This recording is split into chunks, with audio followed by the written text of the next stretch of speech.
Kalau Anda pergi ke supermarket, sekarang jujurli sajalah. Anda masuk ke supermarket, berapa persen kira-kira barang yang layak Anda makan di situ? Paling air putih sebagian, ada beberapa kayak kacang-kacangan oke lah. Kacang-kacangan pun sekarang udah pakai pemanis buatan. Even itu kacang goreng, kacang yang ada kulitnya itu. Bapak-bapak minum kopi, coba aja lihat beberapa kopi itu sudah pakai pemanis buatan. Misal contohnya apa? Aspartam, asesulfam, beberapa tuh kayak xilitol. Aman nggak? Ya kalau secara itunya aman, cuma masalahnya tubuh kita tuh siap nggak dengan itu. Makanya kaidah yang saya pakai apa? Manusia itu tidak didesain untuk mengkonsumsi produk sintetik dalam jangka panjang. Itu aja kaidahnya. Sehingga kalau Anda sudah tahu kaidah ini, Anda akan mikir, falyanzuril insanu ila ta'ami, mikir. Yang dimakan itu kira-kira bener apa enggak? Bikin masalah atau enggak? Gitu loh. Jadi itu belum lagi bahan-bahannya. Jadi mereka-mereka itu kalau kita mau keluarkan caranya gimana sebenarnya? Caranya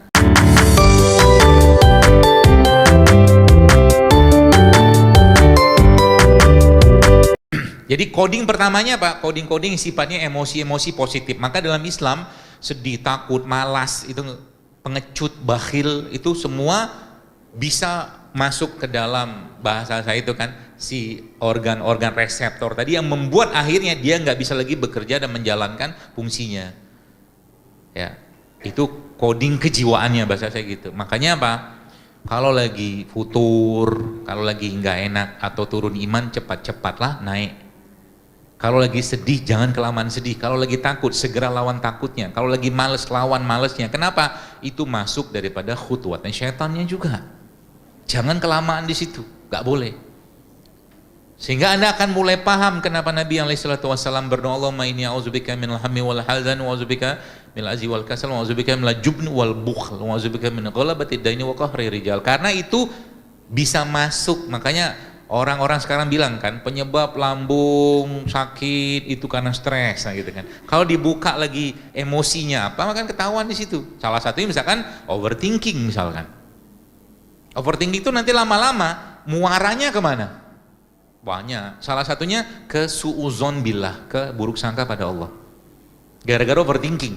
Ini Allah jahat banget sih, gini-gini gitu segala macam. Macam-macam dia sebut tentang Tuhannya. Itu logam berat ya, logam berat pasti segala macam. Bahannya itu apa? Bahannya di sini sebenarnya yang kita butuhkan itu adalah bahan-bahan esensial yang semuanya paling bagus itu adalah bahan-bahan yang mengandung asam amino tinggi. Berarti kalau kita bicara tentang makanan genetik ini, berarti efeknya kemana? Sampai ke coding. Maka nanti bisa yang menyebabkan apa? Perubahan perilaku pada tahapan yang lebih rendah. Kalau tadi kan logam berat, nuklir segala macam itu efeknya sampai ke gen. Makanya kan kalau Anda pernah baca ya di Hiroshima, Nagasaki segala macam kan ngeri-ngeri itu. Efeknya dari nuklir itu kan. Ada yang matanya lah bermasalah, serem-serem lah pokoknya itu. Ya, nah, turunan itu logam berat. Logam beratnya di mana kebanyakan? Pestisida. Dan pestisida itu tidak bisa dilarutkan dengan Anda mencuci saja. Dia harus diikat. Jadi kalau Bapak Ibu sekalian, misal kita masih pakai sayur biasa, bukan organik, maka pilihannya apa? Sayur itu Anda harus, Anda cuci pakai air-air dengan pH tinggi bisa, satu. Yang kedua, Anda cuci pakai air fermentasi, misalkan cuka. Ada nggak cuka? Ah, itu cuka tuh. Beberapa, atau paling enggak, kalau Anda pernah tahu, saya pernah jelaskan tentang ekoenzim atau klasik enzim itu juga bisa. Jadi sayurannya direndam di situ. Bahkan kemarin saya lihat ada satu video, ada orang ngobatin penyakit kulit pakai kombucha. Pakai tisu gini kan, ya kasar lah gitu kan, direndam pakai kombucha, tempel situ. Ya sekitar 3 mingguan lah membaik tuh kulitnya. Pakai fermentasi, mentok-mentok pakai air garam. Gitu. Berarti apa pesannya di sini? Nah, ini ilmunya di sini. Salah satu yang bisa ngikat logam berat itu ya, dan bahan-bahan sintetik itu adalah pakailah semua atau makanlah, konsumsilah atau usaplah apalah nama itu, semua produk-produk yang berbasiskan fermentasi. Dia ngikat tuh. Contohnya atau probiotik ya. Atau tadi kan kombucha, atau mungkin apalagi itu kan banyak tuh. Ya. Kefir, yogurt, kan fermentasi itu. Nah itu dia ngebind, dia juga bisa ngebind. Jadi misal, jadi fermentasi yang dilakukan pada bahan-bahan tertentu itu meningkatkan kualitas dari bahan tadi itu dan kuantitas kandungannya. Saya kemarin sempat lihat film orang Korea makan. Ternyata orang Korea itu kalau makan semuanya difermentasi. Semua difermentasi sama dia. Sampai akhirnya, aduh kalau gitu kita bikin tur deh ke Korea, nah gitu. Iklannya sedikit. Kapan turnya? Nanti bulan April. Korea sama saya. Insya Allah kita mau mau gali. Ceritanya apa nih? Kok orang Korea tuh sehat-sehat gitu kan? Bulan April nanti insya Allah. Ada mungkin tim-tim dari teman-teman Jejak Imani itu nanti mungkin yang akan provide, sama ada program lagi di bulan Februari. Baik, itu fermentasi ya, fermentasi. Nah, fermentasi ini ngikat, ya. Kayak tadi pagi saya sebelum ke sini, saya punya ramuan, ramuan sendiri kalau pagi-pagi itu biasanya. Yang sekarang saya biasa rutinkan minum. Saya ambil air, kemudian saya kasih madu, kemudian saya kasih madu fermentasi saya, namanya Fix Me. Itu kalau mau cari ada dijual. Fix Me. Oke, habis itu saya aduk, saya minum itu, dan saya minum dia sama bawang putih sebiji. Bawang putih yang fermentasi, bawang putih tunggal itu. Saya makan, saya nggak buka kulitnya, kulitnya saya makan. Itu Masya Allah efeknya. Apalagi bawang putih ya, bawang putih itu doang tanpa difermentasi, itu mulai dari antibiotik apa segala macam berlimpah ruah di situ. Nah, itu fermentasi. Itu cara. Jadi tiap hari itu kalau saya sarankan ya, cobalah mengkonsumsi semua yang berbasiskan fermentasi untuk ngikat ini. Itu saran saya. Entah cuka apel, entah probiotik, entah apa, kimchi kayak tempe kayak apa kayak segala macam. Wah, berarti udah bener dong saya makan tempe goreng. Bukan itu.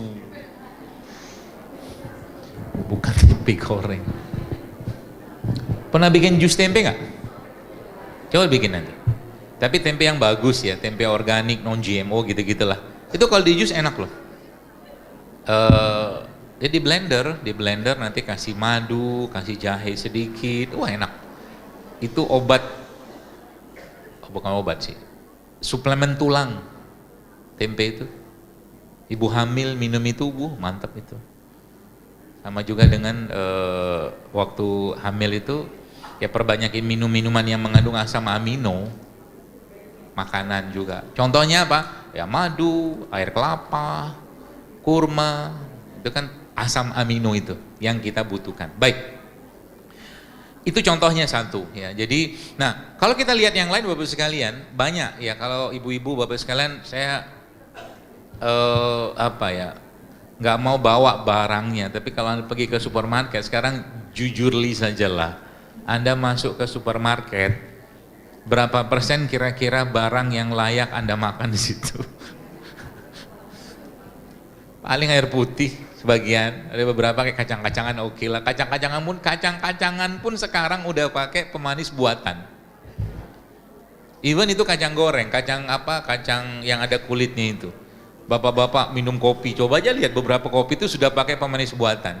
Misal contohnya apa? Aspartam, asesulfam, beberapa tuh kayak xilitol. Aman nggak? Ya kalau secara itunya aman, cuma masalahnya tubuh kita tuh siap nggak dengan itu. Makanya kaidah yang saya pakai apa? Manusia itu tidak didesain untuk mengkonsumsi produk sintetik dalam jangka panjang. Itu aja kaidahnya. Sehingga kalau Anda sudah tahu kaidah ini, Anda akan mikir falyanzuril insanu ila ta'ami, mikir yang dimakan itu kira-kira bener apa enggak, bikin masalah atau enggak, gitu loh.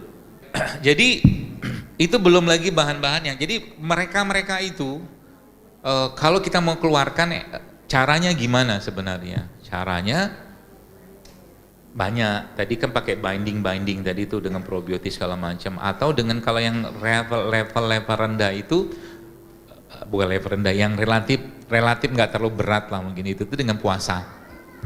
Dia kan sama subuh itu disikluskan, ya. Atau juga dengan cara apa? Misalkan dengan cara berjemur, olahraga. Dan olahraga itu salah satu cara untuk memperbanyak bakteri baik dalam tubuh kita. Itu salah satu caranya. Makanya tiap hari usahakan minimal stretching lah. Ya, minimal stretching, ya. Kalau enggak ya kalau saya bilang tuh go sweat every day, ya gitu loh, kayak begitu. Itu efeknya bagus buat kejiwaan kita. Baik. Kemudian apalagi Bapak Ibu sekalian yang bisa kita lakukan, ya. Karena tadi ya tergantung tingkat kerusakan, ya. Kalau sampai kerusakannya dari mulai logam berat segala macam, memang akhirnya codingnya bermasalah, ya, sampai akhirnya akan memunculkan hasil output yang bermasalah juga, gitu kan. Nah, jadi yang sebenarnya saya pengen jelaskan di sini itu juga bukan cuma sekedar bicara fisik, ya. Kalau kemarin beberapa waktu lalu lah ada kita dengar berita-berita ada anak-anak yang cuci darah, gagal ginjal segala macam itu tuh. Oke, mungkin kita bisa menyalahkan minuman ini, minuman itu segala macam, tapi pertanyaan saya itu kenapa dia pengen minum itu? Nah itu, secara emosional dia kenapa? Kenapa dia tertarik untuk minum minuman yang tidak sehat itu gitu loh? Kenapa? Karena ini pasti akan ada kaitannya dengan apa yang dirasakan oleh ibunya saat sedang hamil. Dalam ilmu yang saya pelajarin, sehingga muncul suasana emosional tertentu itu dialihkan atau membuat kita menginginkan sesuatu dalam bentuk fisik. Gini maksudnya. Anda pernah mikir nggak kira-kira kok tiba-tiba pengen makan pedes? Iya kan? Itu ada emosional yang terlibat di situ. Ya, tiba-tiba kok pengen makan manis. Itu tiba-tiba pengen makan asam, macam-macam lah.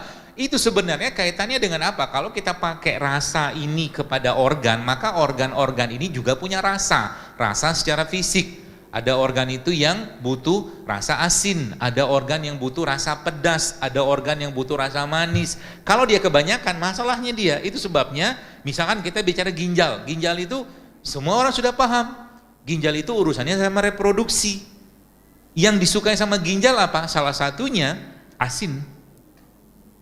Salah satunya juga manis, tapi jangan kebanyakan. Kalau ginjal kebanyakan manis, ya, maka akan jebol ginjalnya. Maka orang-orang yang misal nih Anda ketemu dengan orang yang kena diabetes, kalau dibuka penelitiannya akan ketemu itu emosionalnya sama itu.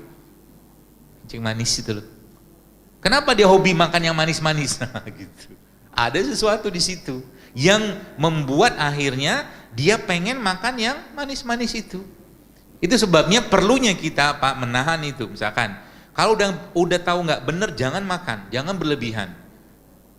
Gitu, ya. Supaya apa? Supaya kita nggak terus-terus ikutin dia. Contoh mungkin pedas misalnya. Pedas itu bagus buat apa? Buat buang lendir segala macam. Maka ada herbal-herbal yang Allah ciptakan dalam rasa pedas, jahe pedas, cabai pedas. Apalagi itu macam-macam lah, black pepper tuh pedas kayak gitu kan, dia buang lendir. Cuman kalau dia kebanyakan lambungnya kena, itu maksudnya, ya. Makanya jadi bagaimana cara kita untuk memperbaiki ini semua, katakanlah dalam konteks si makanan-makanan atau produk-produk yang mengandung bahan ini semua itu. Prinsipnya tadi saya jelaskan, yang pertama itu tadi fermentasi segala macam, asam amino, ya. Di mana dapat asam amino? Air kelapa atau asam amino? Ini asam amino semua nih. Minyak-minyakan isinya asam amino. Yang berikutnya apa? Serat. Serat dan inti sel, itu dia. Contoh apa ya? Nah, ini nih, buah naga ini. Buah naga ini buah yang guru saya bilang inti selnya banyak banget, inti sel. Inti selnya banyak. Sama juga selain buah naga, ada juga yang inti selnya banyak. Nah, inti sel itu fungsinya apa? Fungsinya memperbaiki sel-sel dalam tubuh kita. Kenapa kita butuh inti sel? Karena kebanyakan yang kita makan sekarang sudah hilang semua inti selnya, bahkan nol. Tidak ada lagi inti selnya. Gara-gara apa? Gara-gara pengolahan. Gitu loh.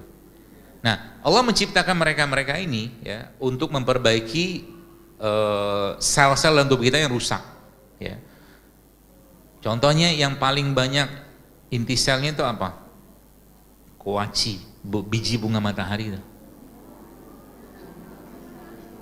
Bagus kan makan kuaci kan? Makan kuaci. Nah, masalahnya sekarang beli kuaci. Kalau Anda beli kuaci, yang kemasan-kemasan itu udah banyak pemanis buatannya. Iya kan? Itu kadang-kadang, apalagi dia berikan itu tuh buat penyedapnya segala macam-macam lah gitu kan. Itu yang pertama. Yang kedua apa? Gak apa-apa nggak makan kuaci, nggak apa-apa. Yang banyak inti sel ini kan cara kan, karena saking banyak yang kita makan tuh bermasalah semua, maka yang berikutnya adalah biji-bijian. Itu bagus tuh. Contohnya apa? Ketumbar, rempah lah pokoknya. Rempah-rempahan itu subhanallah ya, dia punya efek yang sangat baik dalam memperbaiki inti selnya tubuh kita. Rempah-rempah. Berarti biji kopi juga bagus. Bahkan kopi itu, tapi bagusnya minum kopi jangan pagi hari banget ya. Ada beberapa pandangan sih. Kalau saya minum kopi kadang-kadang pagi hari supaya menekan rasa lapar. Kalau saya, kalau nggak mau makan saya minum kopi, tapi kopi beneran. Biji kopi digerus, dapat bubuknya, seduh pakai air panas, minum. Itu bisa menekan rasa lapar. Tapi ada mazhab yang lain yang mengajarkan kalau pagi-pagi itu supaya dapat tenaga, kata beliau, itu minumlah air yang dikasih mineral. Pertanyaannya, air dikasih mineral itu dapatnya dari mana? Dari garam. Jadi kalau Anda di rumah punya garam-garam krosok, garam-garam sehat itu, yang Anda, apa namanya itu? Ini namanya apa? Ini gini-gini tuh. Nah, itulah pokoknya. Saya kan, dia gini kan, nanti keluar itu kan, nah, itulah pokoknya dianuin, nanti ada gitu.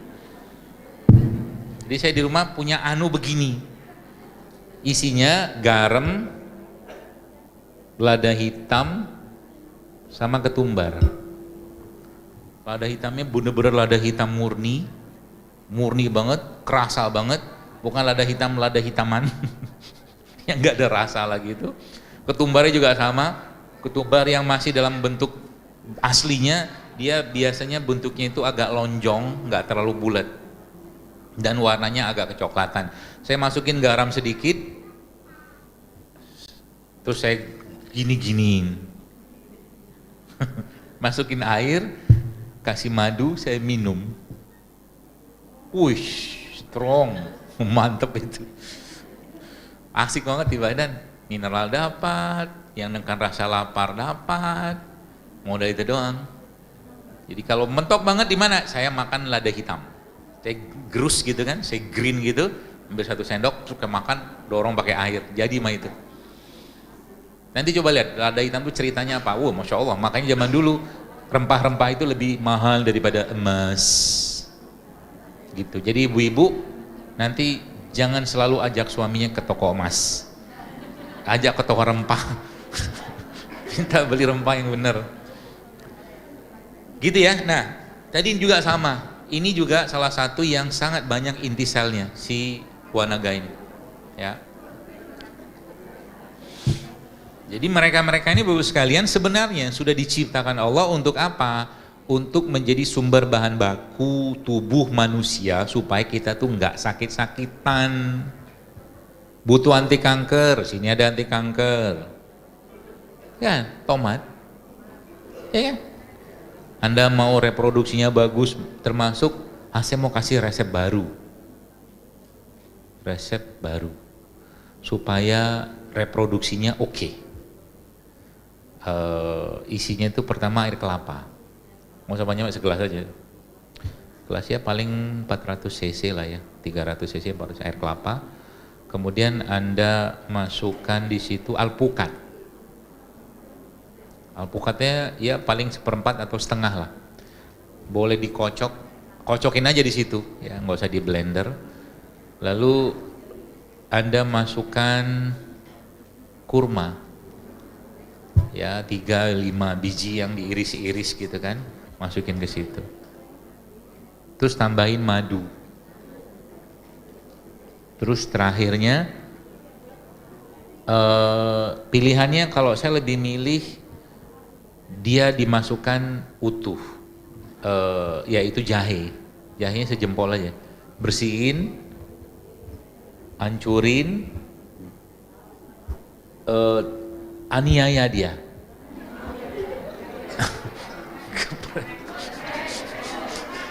Geprek. Gitu kan. Pokoknya dengan semangat. Sebab semakin Anda semangat, semakin dia akan melawan. Loh, nggak tahu toh. Jadi sebenarnya kita makan dari ini tuh, yang kita makan dari rimpang ini adalah bahan apa ya? Bahan perlawanannya dia. Jadi rimpang kayak begini nih, sebenarnya yang kita makan tuh bahan perlawanannya dia, seperti bisa ular gitu loh. Karena kan dia nggak punya taring, nggak punya bisa gitu. Jadi Allah kasih bahan ke dia untuk melindungi dirinya. Itu yang kita makan. Cuman dalam dosis kecil dia aman. Makanya kalau orang tanya minum jahe, minum juhunyit kayak begini itu berapa banyak? Dosis maksimum sehari itu bisa sampai 250 gram loh, 1/4 kilo loh. Jadi janganlah kau tanya-tanya lagi Ferguso, aman atau tidak minum ini. Aman aja lah. Gak ada juga orang keracunan kunyit kan. Gitu. Nah jadi itu inti sel, ya inti sel. Kemudian di mana lagi inti sel itu kita bisa berikan? Makanya saya pernah sampaikan apa ya, anak-anak di sini tuh, ya.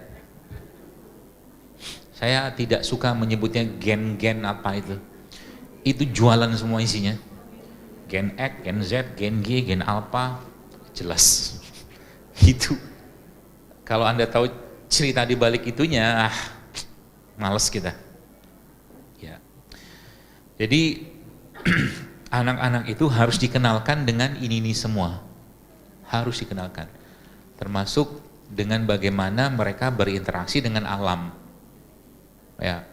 Jadi kalau misalkan apa ya, Anda ngajak mereka ke alam segala macam, ada momen-momen ya buka sepatu, buka sendal untuk berinteraksi dengan alam, dengan kita nempelin kaki itu tuh efeknya luar biasa. Termasuk masuk ke dalam, bahkan ada lumpur, ada tanah situ tuh. Sekarang kan jadi barang mahal itu. Ya. Makanya apa namanya, semakin kita banyak berinteraksi dengan mereka, semakin banyak yang bisa diperbaiki dan direcovery sebenarnya. Itu. Baik, itu tadi inti sel. Makanya rimpang-rimpangan itu sebenarnya fungsinya juga bukan cuma sekedar itu doang, dia sebenarnya efek atau fungsi repairingnya juga besar. Rimpang-rimpang kayak begini. Ya tidak heran, ya saya banyak menemukan orang-orang yang rutin minum-minum kayak begini gitu kan. Punya di samping mereka nggak sakit, mereka tuh selnya diperbaiki sama mereka, ya. Termasuk kalau ada ibu-ibu yang hamil, sekarang plasentanya jangan dibuang. Ya pastilah nggak dibuang, dikubur kan. Maksudnya begini, ini misalkan plasenta nih, Anda tanam aja depan rumah, nggak usah pakai lampu. Saya dekat rumah tuh ada orang-orang Tanam dia punya ari-ari pakai lampu. Sayang lampunya. Wattnya maksudnya. Tanam. Gitu, ya. Isi ari-arinya apa? Stem cell kan. Sel punca apa namanya itu kan, sel induk kan.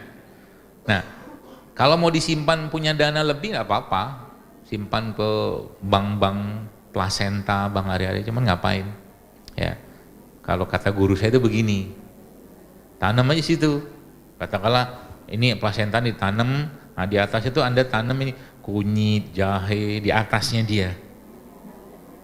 Jadi nanti kunyit, jahe, segala macam ini dia punya stem cell dari ini. Kata guru saya gitu. Ya oke. So, akal gitu ya, nanti dicobain yang hamil. Yang belum hamil ya kasih tahu suami minta dihamili. Baik, gitu ya Bapak sekalian. Kemudian apa lagi yang kita bisa lakukan ya? Jadi sebenarnya prinsipnya begini. Jadi kalau sudah masuk ke kebanyakan ya di stop, ya di remove ya. Jadi jangan terlalu banyak makanan-makanan sampah yang masuk.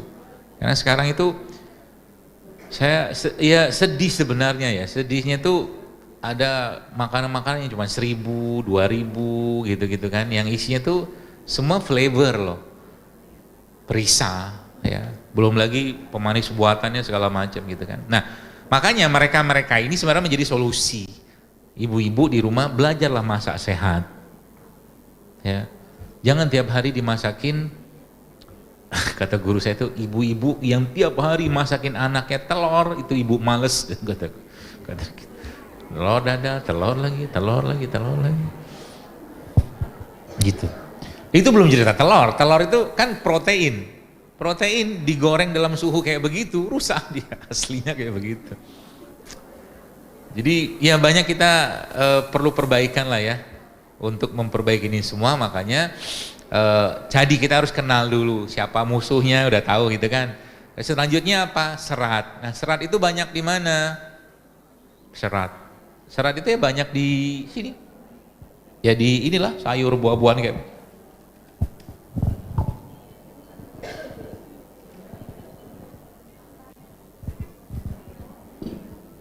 ini brokoli, itu masya Allah nih. Kalau kita baca, ini termasuk salah satu atau sayur yang dikenal samping temannya. Ada teman dia satu lagi namanya asparagus. Kalau Anda buka di literasinya, dia disebut sebagai cruciferous vegetables. Cruciferous vegetable itu sayur-sayur yang punya efek detox dan ngikat toksin dalam tubuh kita, gitu ya. Ini sama asparagus, gitu. Kemudian yang lain, ini kan serat ini ya juga di samping ada pada sayuran, pada ini juga ada. Ada cumannya. Saya mau cek misalnya supaya Bapak Ibu belajar ya. Tidak semua yang impor itu bagus, tapi kayaknya ini oke lah. Tuh ada bijinya. Ada bijinya. Soalnya sekarang banyak ada bijinya. Ini ada bijinya nih. Cari buah yang ada bijinya. Semakin banyak bijinya ya makin bagus. Ya, jangan nggak ada biji. Sekarang soalnya banyak. Sekarang ada jeruk-jeruk grapefruit. Grapefruit itu yang warnanya kemerahan itu loh. Ya, itu kan nggak ada biji itu. Beberapa sankis pun nggak ada biji. Udah makan produk lokal aja lah, lebih aman. Manggis kan nggak disemprot. Manggis nggak disemprot, duku nggak disemprot, ya aman. Jadi nggak terpapar dengan logam berat setiap hari. Atau kalau enggak, kalau Anda tetap misalkan pengen makan makanan kayak begitu, saran saya tadi jangan pernah putus dengan makanan minuman yang fermentasi tadi itu aja, karena efeknya banyak banget Ya, efek ke badan kita banyak banget, ditambah dengan tadi ya, diserat asam amino segala macam, saya jelaskan tadi.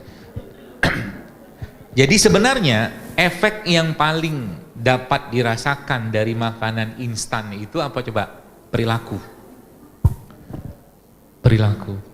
Artinya apa? Kalau seandainya sang ibu yang lagi hamil misalkan saben hari makan makanan instan, dia punya anak akan punya behavior juga akan seperti itu. Diturunkan. Nanti kalau dia bahan-bahan yang ada pada makanan instan itu mengganggu atau merusak atau melemahkan organ tertentu, maka anak itu sudah punya kelemahan organ. Kelemahan organ ini kaitannya dengan apa? Dengan emosional juga. Ya. Kelemahan organ itu akan kaitannya dengan emosional. Mungkin bahasa saya ini agak kedalaman, tapi telan dulu aja. Maksudnya begini. Ketika seorang ibu misal ya, terus menerus dia curiga, buruk sangka kepada siapapun, entah suaminya atau misalnya gitu kan, maka anak yang ada pada kandungannya akan mengkoding itu dalam genetiknya dia. Plus lagi, misal sang ibu tadi udahlah emosinya bermasalah, makanannya bermasalah, komplit sudah rusaknya itu tuh. Yang dia makan semua yang melemahkan jantungnya, karena curiga, buruk sangka, nanti perginya salah satunya ke jantung misalkan. Apa yang terjadi? Anak itu akan punya kelemahan secara genetik emosional dari ibunya, karena setiap hari sang ibu dia mengkonsumsi makanan jiwanya dia bernama curiga. Makanya sering saya bilang, kalau Anda pengen makan tertentu, ya silakan aja. Kalau Anda nggak ada curiga silakan aja, cuman tetap ya itu nggak bagus kalau makannya nggak sehat. Tapi kalau udah nggak sehat, contohnya gini, kemarin saya ada satu hari beli telur balado gitu kan, karena saya tahu ilmu permasakan, jadi saya ngelihat telur itu ini udah lama kayak telur ini, karena telur yang udah agak lama dipanasin kan warnanya agak keabu-abuan, kan kalau baru kan putih, ya, oke udah lama. Tuk, udah muncul tuh curiga saya sama telur itu, maka kalau saya sudah kayak begitu saya tidak akan mau makan. Sama kayak cerita saya kemarin jatuh dari kuda beberapa sepekan yang lalu. Saya punya guru itu naik kuda kencangnya minta ampun. Kencang banget saya bilang kuda gitu kan. Enggak berhenti, dia belok pun ngepot gitu kan kuda ini. Subhanallah tuh. Saya udah takut kayaknya nggak cocok saya naik kuda ini. Kita sama dia tawarin, Ustaz, dia bilang, antum naik ini deh, mencobain. Oh iya ya, itu sudah ada ragu saya. Aduh saya bilang, akhirnya saya naiklah kuda itu dalam konteks patuh sama perintah guru. Naik, 1 kali oke, 2 kali oke, 3 kali saya punya steer up, saya punya tempat dudukan kaki itu patah, pak, jatuh saya. Ya, lumayan. Jatuh, habis itu kepala saya membentur pasir, agak-agak kurang sadar sedikit. Akhirnya diurut pula. Urutnya alhamdulillah ada benarnya, ada salahnya. Karena saya tukang urut, jadi saya tahu. Harusnya jangan diurut di situ. Habislah saya terkaing-kaing kalau bahasa kampung saya itu. Allahu Akbar, astagfirullah, gitu-gitu loh. Tapi ya karena ngerti, alhamdulillah ilmunya tidak punya kayak begitu tuh ya pelan-pelan itu saya perbaiki. Stretching sendiri, datangin ke yang memang saya punya teman yang ahli gitu kan, dan minum apa? Bone broth, kaldu tulang. Kaldu tulang itu bagus ya buat nguatin tulang, karena kemarin saya khawatirnya cuma patah aja, ternyata nggak patah. Tulangnya nggak patah, tapi kalau patah pun nggak apa-apa juga. Mari kita nikmati hidup, karena saya sudah pernah semua patah, sudah retak, sudah jatuh, sudah masuk sumur, sudah semua sudah. Gitu ya, jadi sesi tanya jawab. Jadi perubahan emosional, makanya saya bilang tadi ya, yang akan dihasilkan dari semua makanan-makanan sintetik ini adalah salah satu dalam apa yang saya pahami gitu kan, adalah perubahan perilaku. Ya. Artinya apa? Nanti Anda harus nge-trace itu di belakang. Ini ada makanan yang tidak halal kah, tidak thayyib kah, segala macam dimakan, dan itu akan menyebabkan perubahan perilaku. Kenapa? Karena ketika sunatullah itu diganggu atau dilanggar, maka pasti akan terjadi masalah dalam tubuh kita, baik secara kejiwaan ataupun secara jasadiahnya kita. Saya kira mungkin itu sedikit paparannya. Yang pertama dari Bu Tiara Pamulang. Bismillah, Assalamualaikum warahmatullahi wabarakatuh. Semoga Allah memberkahi dan melindungi Ustadz dan tim dan juga panitia. Izin bertanya, Ustadz, bagaimana melapangkan hati kita ketika anak susah sekali makan? Jadi hati jadi berkecamuk, takut anak begini dan begitu. Nah, bagaimana mengaitkan sabar, sholat, ikhlas, syukur dalam membersamai anak ketika makan makanan halal dan thayyib? Tafadhol Ustaz. Saya tadi pikirnya yang ditanya bagaimana melapangkan hati kalau anak terlambat sholat gitu ya. Ternyata oke. Ya gini Bapak sekalian, kita ini kan memang anak-anak ya. Anak-anak itu apalagi kalau kita bicara sebagai orang tua, ayah atau ibu ya. Maka ada satu hal yang mungkin kita perlu bangun ya di keluarga itu, yaitu apa? Keteladanan. Karena keteladanan itulah yang sebenarnya menjadi sebaik-baiknya contoh ya. Makanya pentingnya ayah dan bunda atau ibu itu memberikan keteladanan di rumah tangga, termasuk dalam kalau katakanlah bab, kalau mungkin cara fikih, cara syariat saya kira mungkin gak usah saya bahas lah ya. Contoh mungkin begini, karena efek itu akan luar biasa, apalagi ini perginya ke teladan yang utama. Jadi teladan yang paling utama di rumah itu sebenarnya penguasa atau pemimpinnya adalah suami atau ayah ya. Ibu misalkan nih, sang ibu ngajarin bahwa jangan makan dengan tangan kiri, jangan makan berdiri, tiba itu sekian lama diajarin, tiba-tiba sang anak ngelihat bapaknya makan dengan tangan kiri, buyarlah semua itu hadis itu. Teladan maksudnya ya.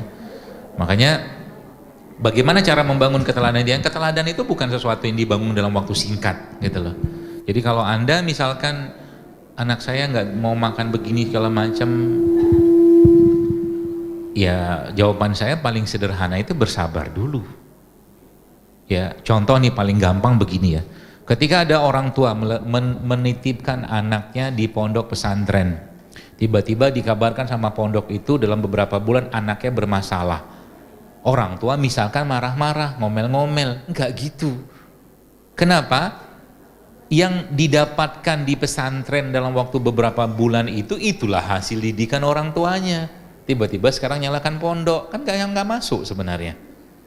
Makanya mau bicara tentang pergaulan segala macam, Anda baca aja prosentasinya. Ulama itu sudah menyebutkan bahwa prosentasi terbesar pengaruh terhadap anak itu justru malah di rumah. Lingkungan apa segala macam itu cuma 20%, itu pun dibagi-bagi. 20% lingkungan, 20% di sekolah, 60% di rumah. Ya. Nah makanya tadi dia butuh teladan. Teladan itu akhirnya seperti apa? Ya pasti akan membuat akhirnya pelan-pelan mereka akan sadar. Saya ngomong begini nih, apakah semua anak-anak saya juga makannya bener banget gitu? Enggak juga. Tapi saya memang berikan teladan aja. Beberapa sekarang sudah mulai berubah tuh. Ada anak saya tuh sampai ngomong, aduh saya mau JS-an juga kayak ayah gitu kan, kata dia gitu. Ada bahkan yang luar biasa, anak saya nomor 4 itu makan tempe kayak itu dimakan, dicemil sama dia. Padahal saya di depan dia nggak pernah nunjukin itu, gitu loh. Mengambil aja. Ada anak saya satu lagi tuh nggak mau makan yang aneh-aneh gitu loh. Jadi dalam bab kesolehan saja ulama tuh menyebutkan ya, dalam bab kesolehan ya, maksudnya kesolehan orang tua itu kalau benar-benar istiqomah, ikhlas, dan karena Allah semua dia lakukan kesolehan itu, maka itu akan jadi bekal yang luar biasa untuk kesolehan anaknya. Apalagi urusan kayak beginian yang jauh lebih mudah ya sebenarnya ya. Tapi lagi-lagi kita butuh contoh ya. Jadi kalau dia belum apa, tidak apa-apa, dan jangan dimarahi ya, apalagi pada usia-usia di atas tamyiz, masuk ke balik, jangan itu nggak sehat gitu misalkan, jangan. ajak dialog. Karena mereka butuh didialogin, bukan didoktrin. Apalagi yang sudah usia-usia 7 tahun, 8 tahun ke atas kan masuk usia, dia belum balik, cuman sudah paham mana benar, mana salah, cuman kadang-kadang butuh didialogin. Ya. Kalau dialog itu dibangun, maka insya Allah kan mereka paham sendirinya. Ya. Contoh mungkin kalau saya membangun dialog anak saya misalkan beli masuk ke supermarket, ya kalau sekarang kan sudah semua wajib halal, dulu nggak semua halal loh, nggak semua halal. Boleh beli apa saja, tapi pertama syaratnya harus halal. Udah gitu, beli tuh Ted, saya lihat tek ini nggak oke, saya bilang cari yang lain. Nah gitu, dialog-dialog seperti itu. Gitu Ustaz. Masih ada 4 nih Ustaz pertanyaan, mungkin nanti dijawab sekitar 15 menit ya. Dari 4 pertanyaan. Selanjutnya, saya penderita kolesterol, TG tinggi. Sudah menjaga makan, tapi TG masih tinggi jika tidak mengkonsumsi obat fenofibrate. Minuman herbal apa yang harus saya konsumsi secara rutin yang aman untuk tubuh dalam jangka panjang, yang bisa menurunkan kolesterol dan menjaga agar tetap normal? Syukran Ustaz.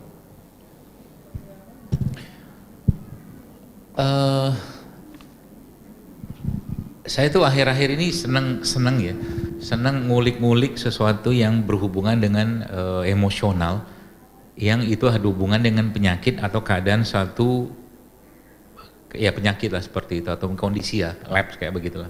Contoh mungkin tadi beliau mungkin sampaikan makan sehat, apa sehat gitu kan, tapi kok kolesterolnya tinggi yang gitu tuh. Nah kayak gini buat saya tuh jadi suatu hal yang menarik, karena memang saya mempelajari dan mencoba mendalami itu. Jadi sebenarnya ada hubungan apa gitu loh antara pembahasan tentang qalb, ya hati itu, dengan fisik atau jasadnya kita. Jadi akhirnya banyak penyakit-penyakit yang memang kalau mungkin dalam secara kaidahnya orang ini hidup sehat, tidurnya benar segala macam, tapi kita juga perlu lihat emosional kita benar apa enggak gitu loh. Kalau kata guru saya, dia menyebutkan salah satu karakternya orang yang mau maaf ya kena kolesterol itu adalah orangnya nggak lentur hatinya, keras ya. Kalau bahasa kita tuh pokoknya, kata beliau gitu. Nah kayak begitu tuh coba direnungin gitu loh, sehingga nanti apa, sebenarnya obatnya udah bener, pola makan udah bener segala macam misal gitu kan, tapi nggak turun-turun juga, berarti ada sesuatu yang lain di situ ya, yang kalau lah kita mau ulik-ulik di situ tuh ya tadi salah satunya berkaitan dengan faktor emosional ya. Makan nggak ada bermasalah tuh teman, makan kayaknya nggak ada masalah, cuman kenapa saya jadi asam urat gitu. Ada orang kayak begitu dan banyak ya, banyak kadang-kadang kayak begitu. Makanya salah satu cara, kalau mungkin nasihat saya pribadi sih ya, untuk mungkin yang bertanya ini ya, coba dilenturin aja hatinya dulu, dilenturin hatinya dulu. Lenturin kayak apa? Jangan terlalu kaku dengan sesuatu ya. Kalau bahasa kita tuh easy going aja lah, toh gini-gini ya dunia cuma main-main doang gitu lah. Gak usah terlalu diseriusin. Yang perlu diseriusin tuh apa? Akhirat gitu lah bahasanya. Dunia gitu-gitu doang ya, seperti itu ya. Kalau secara obat sebenarnya banyak ya, saya bukan obat sih tapi mungkin terapi lah ya. Bekam tuh secara efektif sangat membantu menurunkan kolesterol, bukan dari pengeluaran darahnya ya, bukan, tapi reaksi setelah pembekaman ya. Makanya coba dirutinkan tuh sebulan sekali berbekam, dirutinkan sebulan sekali khatam Quran. Kok sebulan sekali, perintah nabinya begitu, menghatamkan Quran sebulan sekali. Pergi ke alam gitu kan, dekat-dekat sama pohon ya, mungkin perlu meluk pohon gitu, peluk pohon-pohon itu juga coba disapa.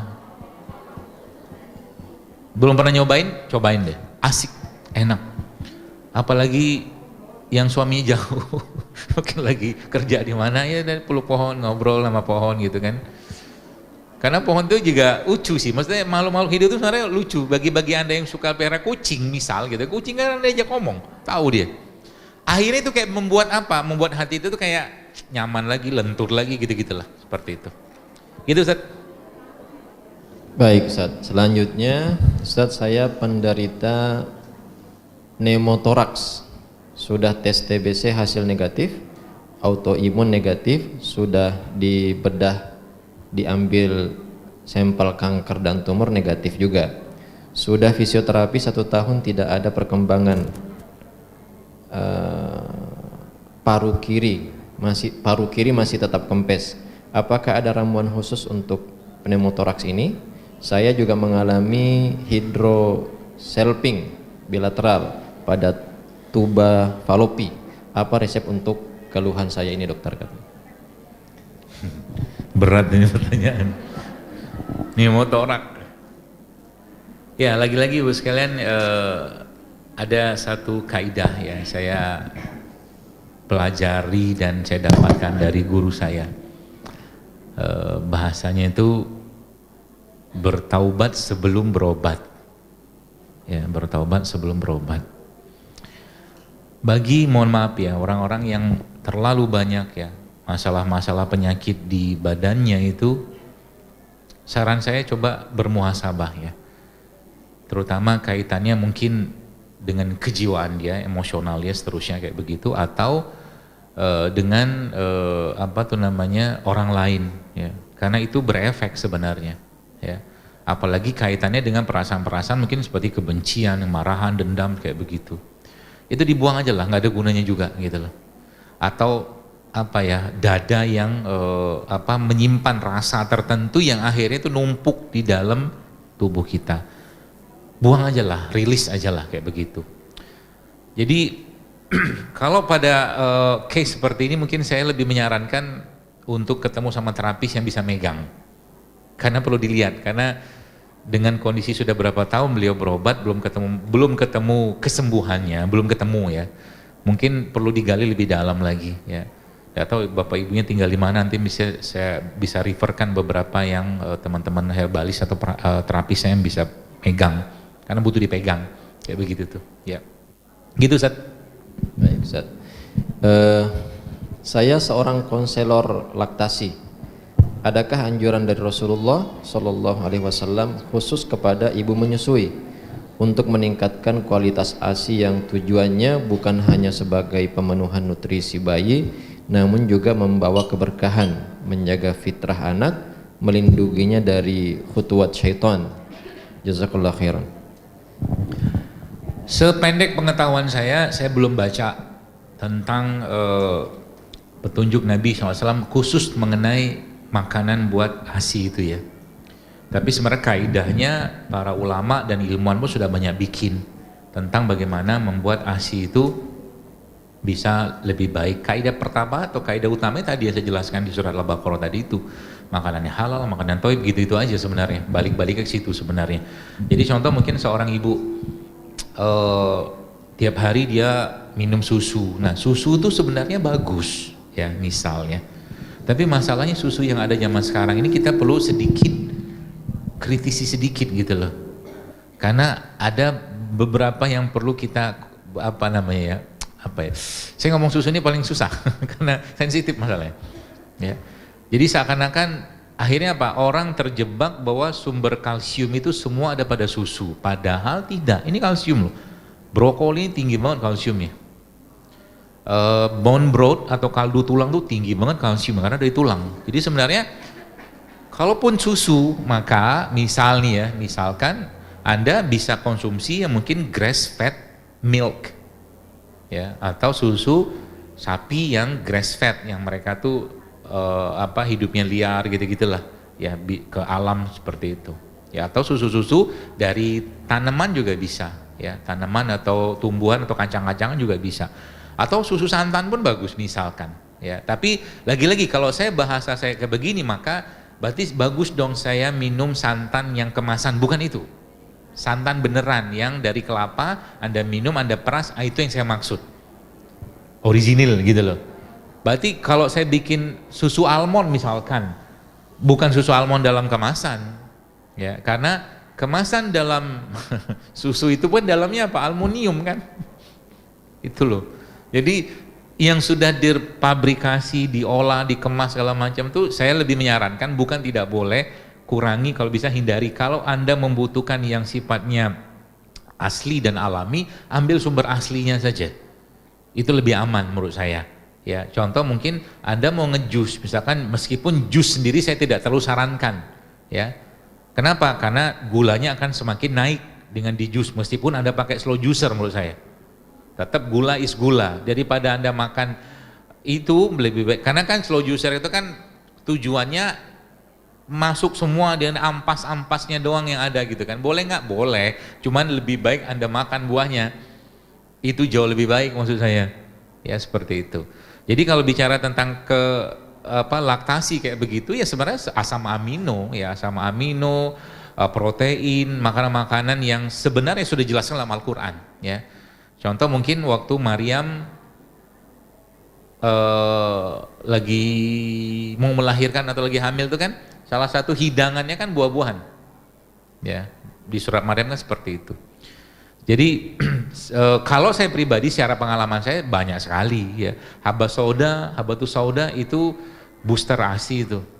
Kalau versi Indonesianya angka apa namanya? Bukan angka. Daun katuk ya. Banyak sekali ya. Saya susu almond juga saya kadang-kadang saya pakai, air kelapa, alpukat, madu, royal jelly, bipolin itu semua ASI booster semua itu ya. Termasuk juga kaldu tulang itu, bone broth itu, bikin aja sendiri di rumah ya kaldu tulang itu. Ya. Seperti itu. Terakhir Ustaz, cuma ada 2 pertanyaannya. Yang pertama, apa obat herbal untuk prostat yang bengkak? Yang kedua, apakah konsumsi madu setiap hari mempengaruhi kadar gula tubuh dan bisa mengakibatkan diabetes? Prostat tuh ini nanti dijemur aja di siang hari sekitar 10 menitan lah ya. Beberapa kan dikukus karena bahan anti kanker di apa namanya ini? Alpukat, tomat. Di tomat ini baru keluar kalau dia dipanaskan, maka dikukus sebentar, nggak usah terlalu panas, agak-agak sedikit lembek dia, lalu ditambahkan, ya Anda ancur-ancurin boleh, kemudian tambahkan minyak zaitun sedikit. Jadi kebayangnya gini, udah dijemur gitu ya, hancurin, udah dihancurin, tambahkan minyak zaitun mungkin sesendok makan boleh, habis itu tambahkan lada hitam sedikit dan tambahkan daun bayam yang udah direbus atau kukus. Nah, itu buat prostat tuh. Jelas? Ya, makan aja nih. Enggak, kalau yang perempuan makan ini gimana ya nggak apa-apa, bagus juga, nggak ada masalah ya. Cuman memang bahan anti kankernya kalau yang saya baca memang dia akan optimal keluar kalau dia dikukus atau dipanaskan. Tapi guru saya lebih menyarankan apa namanya, dipanaskan aja Ustaz, di bawah sinar matahari gitu bentar, itu jauh lebih aman kata dia. Gitu. Itu yang prostat ya. Yang kedua tadi apa? Iya, madu bisa menyebabkan diabetes kalau setiap hari Anda minumnya 1 liter, 2 liter, ya.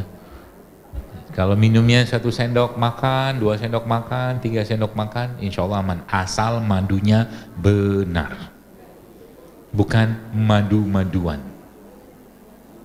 Soalnya apa? Saya itu ada teman, dia cerita, dia pengusaha gula pasir. Dia bilang, kata dia, pembeli paling banyak dia itu ada 2 pedagang atau 2 orang lah, 2 golongan. Satu peternak madu, yang kedua yang bikin gula merah itu, kata dia gitu. Jadi ya memang madu itu sesuatu yang mungkin sebenarnya ada masalah ya. Kalau Anda minumnya pun dalam sehari pun misalkan 5 sendok makan tidak masalah kalau madunya benar. Ya. Kalau madunya nggak benar itu jadi masalah gitu kan. Jadi insya Allah tidak akan menyebabkan sampai diabetes sepanjang tidak berlebihan. Ya. Asal madunya benar. Nah, yang jadi masalah adalah kita tahu madu itu benar atau tidak, itu dia masalahnya. Makanya saya menggunakan kaidah. Kaidahnya apa? Belilah madu yang sanadnya jelas, matannya jelas, rawinya jelas. Kalau pakai bahasa hadis. Sanad itu siapa yang bawa, siapa yang produksi, siapa yang ngolah, di mana tempatnya, itu bahasa sanad. Kalau hadis kan begitu, sanad, matan, dan perawinya siapa. Jadi memang kalau Anda nggak yakin, nggak usah beli ya, karena banyak indikator-indikator pada madu itu yang orang pikir itu benar, ternyata nggak benar. Contoh ya, madu yang benar itu tidak akan dikerubungi semut, nggak juga, tetap ada. Ya, madu yang benar itu kalau dikasih korek apa-apa dia tidak akan terbakar apa-apa gitu kan, nggak juga, tergantung kadar air. Madu yang benar nanti membuat telur matang juga belum tentu. Ya. Jadi gimana caranya? Belilah madu dari orang yang Anda percaya dan jujur, dan mungkin dia memang dari lama jualan madu, udah tahu ilmu tentang permaduan, itu paling gampang ya. Karena memang secara kasat mata, secara kasat lidahnya kita susah bedain. Apalagi kalau cuma pakai standar perindustrian ya, bikin madu tanpa lebah juga bisa. Madu jangan cuma 0,001 madu di situ, itu sebut madu, bisa. Gitu loh. Jadi belilah madu. Jadi paling bagus beli madu di mana? Anda ketemu dengan petaninya, beli langsung dari sarangnya, dan petaninya soleh, nggak ngasih makan lebahnya pakai gula. Nah itu, oke itu. Atau kalau enggak, belilah madu yang paling baik, yaitu madu apa? Madu gunung. Begitu surat An-Nahl. Jadi madunya di bukit-bukit, di gunung-gunung itu madunya. Tapi susah. Susah. Atau madu yang diambil di pohon-pohon. Nah itu tuh. Itu madu yang level kedua. Atau kalau enggak, madu yang diternak manusia. Nah, itu secara grading madu di Al-Quran. Seperti itu. Jadi insya Allah aman. Minumlah madu yang benar. Bahkan guru saya itu cerita, ada ya sahabat saya lah, dia cerita bahkan gula aren itu nggak ada masalah. Orang diabetes pun boleh makan gula aren, nggak ada masalah. Asal bener gula arennya ya, asal bener. Ya seperti itu. Gitu Zat.